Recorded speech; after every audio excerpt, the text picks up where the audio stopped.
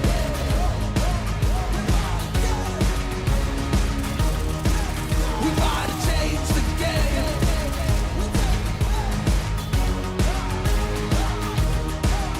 Let's go.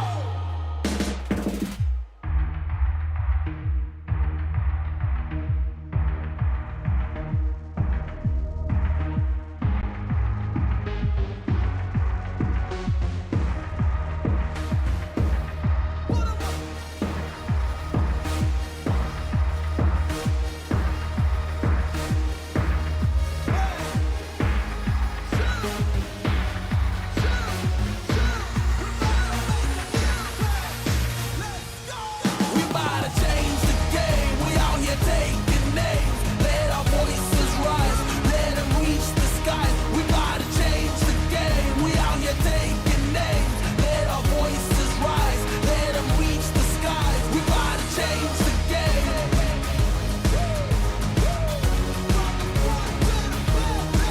We about to change the game.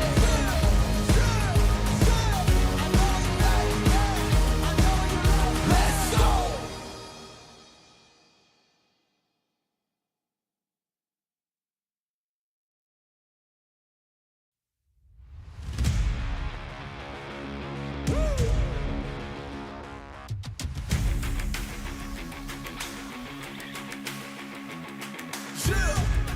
Chill. Hey, chill. Let's go. I was born to kill it. I was meant to win. I am down and willing, so I will find a way. It took a minute, now it didn't happen right away. When it get hot in the kitchen, you decide to stay. That's how it winners made. Stick a fork in the hater on my dinner plate. I walk into the fire like it's just a bit of flames. I switch my style up, watch the money pile up. I'ma get rich or die trying, want me switch lanes. I'm always getting better, I'ma be on 5th place. On this one, then 4th on the next. 3rd, 2nd, 1st, 3rd, 4th, with the best. G show love, give me all the raw energy.